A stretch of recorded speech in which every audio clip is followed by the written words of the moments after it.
នៅក្នុងនេះដែលឆ្លងថាជីវិតសិស្សនៅប្រទេសមិនដែរហើយការរៀននៅសាលារបស់ខ្ញុំកំពុងរៀនរាល់ថ្ងៃនេះជាមានលក្ខណៈបែបណាឥឡូវនេះខ្ញុំនៅក្នុងសាលាជាងយើងទៅជួបគ្នានៅក្នុងរង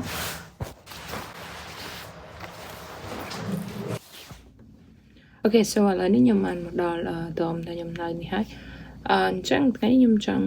ចែករំលែកពីការបទពិសោធន៍នៃការរស់នៅហើយនឹងការរៀននៅក្នុងប្រទេសកូរ៉េអញ្ចឹងខ្ញុំបានរស់នៅប្រទេសកូរ៉េរយៈពេល7ឆ្នាំនេះជាឆ្នាំទី7ខ្ញុំបានមកដល់នៅខែ3ដើមខែ3ឥឡូវនេះចូលខែ3ពាក់កណ្ដាលខែ3ឆ្នាំ2018រហូតមកដល់ឆ្នាំ2025អញ្ចឹងចឹងអ្វីខ្ញុំអាចចែករំលែកបានហ្នឹងគឺខ្ញុំគិតថាល្មមដែលអាចអ្នកដែលគាត់ចង់មករៀនឬក៏ចង់ស្វែងយល់បន្ថែមពីការរៀនប្រព័ន្ធនៃការអប់រំនៅក្នុងប្រទេសកូរ៉េហើយនឹងជីវិតជាសិស្សបរទេសជាពិសេសសិស្សជនជាតិខ្មែរយើងដែលរៀននៅក្នុងជាបទពិសោធន៍របស់ខ្ញុំផ្ទាល់ខ្ញុំអាចចែករំលែកទៅអ្នកទាំងអស់គ្នាបានហើយអ្នកទាំងអស់គ្នាដែលចាប់អារម្មណ៍ចង់មករៀនឬក៏ចង់ស្វែងយល់បន្ថែមអាចបន្តមើលវីដេអូនេះបានអញ្ចឹងទម្ងន់ឡើយខ្ញុំមករៀននៅក្នុងថ្នាក់បញ្ញត្តិដែលខ្ញុំចំណាយពេលរយៈពេល5ឆ្នាំដោយសារតែដំបូងគឺខ្ញុំត្រូវរៀនថ្នាក់ភាសាកូរ៉េដោយសារសាលាខ្ញុំរៀនថ្នាក់បញ្ញត្តិហ្នឹងកម្មវិធីជាភាសាកូរ៉េអញ្ចឹងខ្ញុំអត់ចេះកូរ៉េទេអញ្ចឹងខ្ញុំត្រូវរៀនភាសាកូរ៉េមួយឆ្នាំនៅសាលាភាសាកូរ៉េនៅក្នុងសាលាដូចគ្នាសាលាតែមួយហ្នឹងអញ្ចឹងក្នុងរយៈពេលមួយឆ្នាំហ្នឹងគឺខ្ញុំត្រូវរៀនដើម្បីឲ្យបានប្រឡងយក topic គឺជាបន្ទុកប្រឡងភាសាកូរ៉េតែសមត្ថភាពភាសាកូរ៉េដូចជាភាសាអង់គ្លេសយើងមាន TOEFL ឬក៏ IELTS អញ្ចឹងប៉ុន្តែភាសាកូរ៉េគឺយើងមាន topic ហើយ topic មានពីរប្រភេទគឺ topic ប្រភេទទី1និងប្រភេទទី2អញ្ចឹងដើម្បីកម្រិតនៃការចូលរៀនសាកលវិទ្យាល័យនេះគឺគេត្រូវការកម្រិតទី2ប្រភេទទី2ក្នុងប្រភេទទី2គឺយើងចាប់ពី level 3ទៅដល់ level 6អញ្ចឹង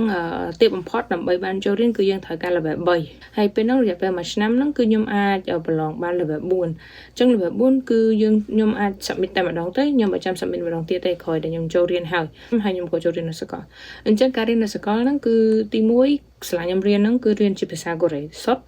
ហើយឯកសារហ្នឹងភាសាវាតាមប្រភេទជំនាញ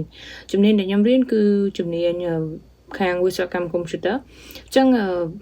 សិភៅពុំឬក៏ slide គ្រូអីចឹងអាចនឹងមានភាសាអង់គ្លេសច្រើនប៉ុន្តែមិនមែនទាំងអស់ទេខ្លះក៏មានជាភាសាកូរ៉េដែរដែលឡែកសម្រាប់ការបញ្ចូលនិងការបង្រៀនវិញគឺភាសាកូរ៉េ 100% វាយើងអត់អាចរំពឹងដូចជាការយើងរៀននៅខ្មែរយើងនិយាយហៅមិត្តភ័ក្ដិយើងក្រោយយើងរៀនចប់ម៉ោងអញ្ចឹងណាខ្ញុំអត់ដែរអាចមានឱកាសធ្វើអញ្ចឹងទេដោយសារតែសិស្សកូរ៉េអញ្ចឹងគេមានអីដែលនិយាយតាក់ទងគ្នាត្រូវចូលគ្នាអញ្ចឹងណាយើងនេះគឺពិបាកក្នុងការចុះចំណោមនោះត្រង់ណាថាយើងព្យាយាមទៅនិយាយជាមួយគេហើយព្យាយាមនិយាយជាភាសាគេហើយ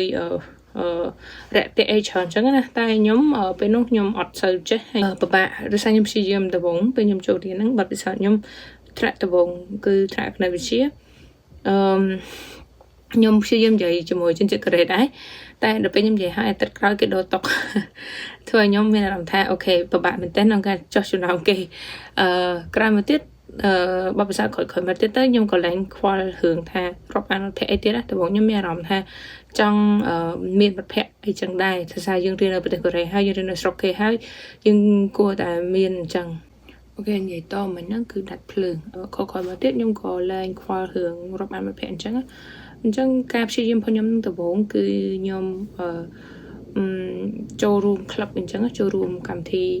ក្លឹបសិក្សាជាមួយសិស្សជនជាតិកូរ៉េកម្មវិធីសរសេរកូដពេលហ្នឹងខ្ញុំក៏ព្យាយាមមួយទៀតហ្នឹងគឺព្យាយាមចៃរកជនជាតិកូរ៉េដោយសារតែមានម្ដងហ្នឹងroommate របស់ខ្ញុំអ្នកនៅបន្ទប់មួយគ្នាហ្នឹងក៏មានជនជាតិកូរ៉េម្នាក់ហើយខ្ញុំក៏ព្យាយាមចៃជាមួយគាត់ក៏សួរនាំរឿងក្លឹបដែលគាត់ដូចថាយើងចង់ដឹងថាតើជីវិតសិស្សកូរ៉េគេធ្វើមិនអញ្ចឹងណា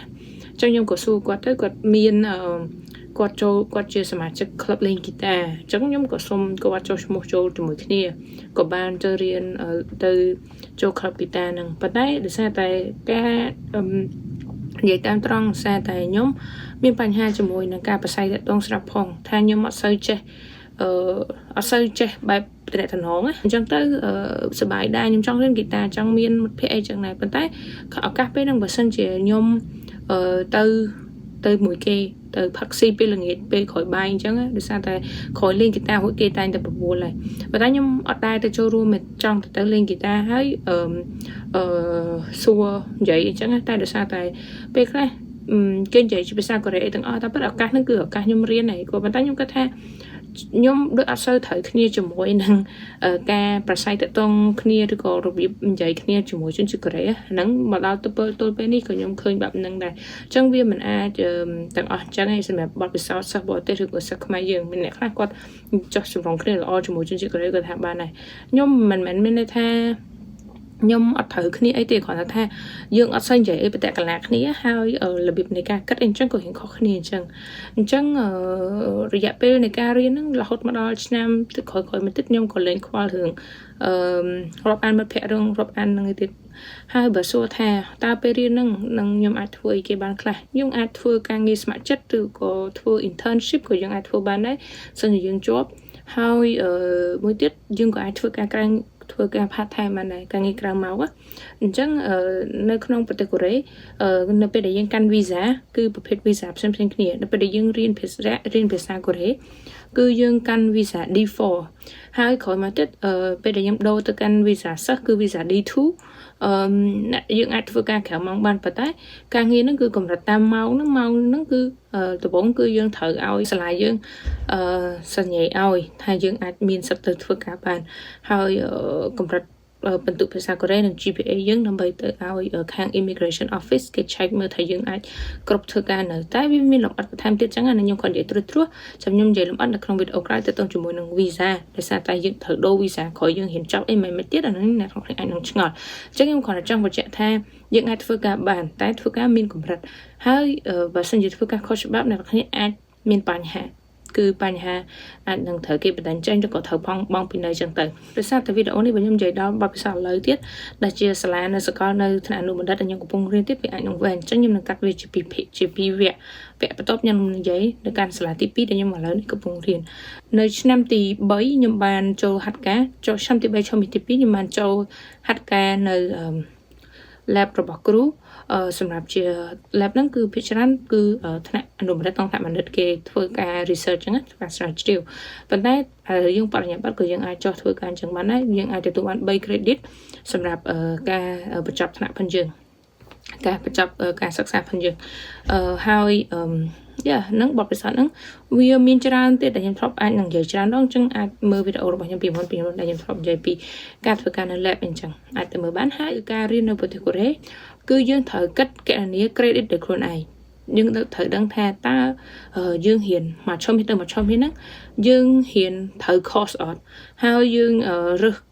ចុះឈ្មោះរៀនហ្នឹងចុះឈ្មោះរៀនត្រូវជំនាញត្រូវមុខវិជ្ជាអត់ហើយ credit ដែលយើងហ្នឹងគេរាប់ចូលអត់អញ្ចឹងអត់ដូចរៀននៅសាលាខ្មែរទេនៅសាលានៅខ្មែរគឺយើងខ្ញុំធ្លាប់រៀននៅសាលាភូមិន្ទណាជំនាញដូចគ្នាគឺជំនាញ IT ឬក៏វិទ្យាសាស្ត្រកុំព្យូទ័រហ្នឹង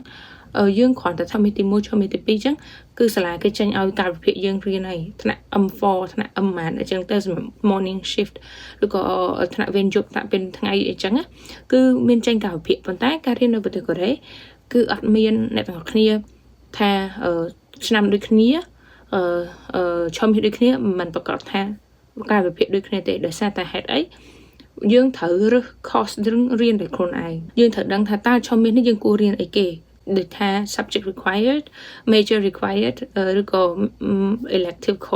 course subject ដែលយើងអាចរើសរៀនបានសេដ្ឋកិច្ចដែលយើងចង់រៀនតាមជំនាញយើងឬក៏ជាអ្វីដែលត្រូវការចាំបាច់ដើម្បីរាប់ចូល credit សម្រាប់ការបញ្ចប់ដើម្បីអាច graduate បានអញ្ចឹងអាទាំងអស់ហ្នឹងគឺយើងត្រូវគណនាខ្លួនឯងអត់មានអ្នកគេមកប្រាប់យើងអញ្ចឹងយើងត្រូវចេះសួរនាំព័ត៌មានពីគេហើយយើងអាសាចុងឆ្នាំម្ដងអញ្ចឹងទៅយើងត្រូវទៅជួប department office ដើម្បីឲ្យគេគណនា credit ផងយើងថាយើងរៀនគ្រប់នៅព្រោះ course class បើសិនឧទាហរណ៍ថា programming 1 2អញ្ចឹងបើសិនជាយើងអត់រៀនអាមួយទេឈប់មានក្រោយអា2ក៏យើងរៀនអត់កើតដែរអញ្ចឹងយើងត្រូវតែប្រយ័ត្នទាំងអស់ហ្នឹង ពីលំដាប់លំដោយនៃការរៀនហើយនឹងអ្វីយើងចង់រៀនហ្នឹងតើគេរាប់ចូលអត់អញ្ចឹងដែរការរៀននៅសាកលវិទ្យាល័យគឺយើងមានជីតូ Kyusu គឺជាគ្រូដែលមើលការខុសត្រូវផងយើងអញ្ចឹងថ្នាក់បញ្ញាបត្រហ្នឹងក៏មានគ្រូដែរមានន័យថាគាត់ណែនាំចុងឆ្នាំម្ដងគឺយើងត្រូវទៅសាំងតាមហ្នឹងត្រូវទៅពិភាក្សាជាមួយគាត់បើសិនយើងអត់សាំងតាមទេយើងអត់ភាសាមួយគាត់ទេដូចថាពេលខ្លះក៏សោកទុកពីការរៀនជីវិតរបស់យើងនៅកូរ៉េនឹងមិនមែនឬក៏តាថ្ងៃក្រោយយើងចង់ធ្វើអីគេហើយ course នឹងយើងមានបញ្ហាឬក៏អីយើងចង់ភាសាមួយគាត់យើងអាចសួរគាត់បានបើយើងអត់ទៅនិយាយជាមួយគាត់ទេគឺយើងអត់អាចមើលបន្ទុកបានទេក្រោយដែលយើងប្រឡងមានន័យថាបន្ទុកយើងឧទាហរណ៍ថាថ្ងៃបន្ទុកត្រូវប្រកាសនៅថ្ងៃស្អែកអញ្ចឹងណាម៉ោង1ឬក៏ម៉ោង3អញ្ចឹងគេនឹងឲ្យយើងមើលបានតែដល់ខាងស្អែកឬក៏ដល់ហួសម៉ោងប្រហែលទៅបានមើលបានអញ្ចឹងនេះគឺជាប្រភេទ system មួយទៀតហើយខ្ញុំចង់និយាយមួយទៀតគឺការរៀននៅកូរ៉េមានសកម្មភាពច្រើនតែខុសពីការរៀននៅខ្មែរមានន័យថាធំហារីឬក៏ក្លឹបហ្នឹងគឺមានច្រើនមែនតើទាំងក្លឹបតើតោះមួយការមានជំនាញផងយើងក្លឹបនៃការផ្សេងឧទាហរណ៍ថាក្លឹបជំនាញសរសេរកូដអញ្ចឹងសម្រាប់អ្នករៀន IT ឬក៏ក្លឹបសម្រាប់ការលេងហ្គីតាការលេង piano ការលេងឧបករណ៍ផ្សេងក្លឹបសម្រាប់ jet ski ក្លឹបសម្រាប់បោះបាល់អីចឹងមានអីចឹងច្រើនហ្នឹងគឺជាផ្នែកមួយនៃជីវិតនៃការរៀនហ្មងហើយមួយទៀតហ្នឹងគឺសិស្សរៀនច្រើនមែនតើចំណាយពេលច្រើនរៀនអញ្ចឹងបើថាទៅបណ្ណាល័យអីអញ្ចឹងមានការរៀនឃើញគេរៀនអីច្រើនហើយមួយទៀតគឺ website គឺផ្ដោតទៅលើ website ហ្មងបើថានៅខ្មែរខ្ញុំអត់សូវដែរយើងធ្វើអីគឺ manual ទាំងអស់ភាគច្រើនណាទាំងសុំវិក័យសុំ transcript សុំអីអញ្ចឹងសុំមើល GPA ផងយើងអញ្ចឹងគឺយើង manual ទៅ office department ទៅសុំគេអញ្ចឹងតែនៅស្លាយវិញយើងប្រចាំធ្វើអញ្ចឹងក៏បានដែរយើងចុះឈ្មោះ course រៀនហ្នឹងក៏ធ្វើតាម website ទៅសាំងតាមមួយគ្រូឬក៏ទៅនិយាយជាមួយគ្រូហ្នឹងក៏ចុះឈ្មោះតាម website ឆែកមើលបន្ទុកក៏ឆែកមើលតាម website ការវិភាគឯកសារនៃការ upload ផលគ្រូហ្នឹងក៏តាម website ប្រកាសនានាពី course នានាដែលយើង take ដែលយើងរៀនហ្នឹងក៏ធ្វើតាម website ហើយបើសិនជាជំនាន់ COVID ទៀតរៀនហ្នឹងគឺ website សាលាគឺគេមាន LMS គឺហៅថា Learning Management System អញ្ចឹងភាគច្រើនសាលានៅកូរ៉េគឺមានហើយបើតាមបទពិសោធន៍ខ្ញុំរៀននៅពីសាលាគឺមានអញ្ចឹងដូចគ្នាគាត់តែថាវាខុសគ្នាផ្សេងតាមប្រភេទសាលាអញ្ចឹងណាប៉ុន្តែគឺតែងតែមានអញ្ចឹងនេះគឺជាចំណុចដែលអ្នកទាំងគ្នាអាចគួរចាប់អារម្មណ៍សិនជាចង់មករៀននៅកូរ៉េអាចដឹងថានេះគឺជាអ្វីអ្នកទាំងគ្នាអាចរំពឹងបានពីការរៀនហើយមិនប្រកាសថាទាំងអស់គឺអញ្ចឹងឯងសាលាផ្សេងគ្នាអាចនឹងមានបទពិសោធន៍ផ្សេងគ្នាតែនេះជាបទពិសោធន៍ខ្ញុំអញ្ចឹងខ្ញុំមានប៉ុណ្ណឹងសម្រាប់ការចែករំលែកហើយខ្ញុំនឹងនិយាយបន្ថែមពីការរៀនឥឡូវហ្នឹងថ្នាក់បញ្ញវអនុបណ្ឌិតនៅសាលាមួយផ្សេងទៀតហើយបទពិសោធន៍នេះគឺផ្សេងអញ្ចឹងខុសគ្នាឆ្ងាយមែនតើអញ្ចឹងខ្ញុំចង់ឲ្យអ្នកទាំងគ្នាគាត់ចាប់អារម្មណ៍ហ្នឹងគាត់អាចបន្តមើលបាននៅភាគ2អូខេ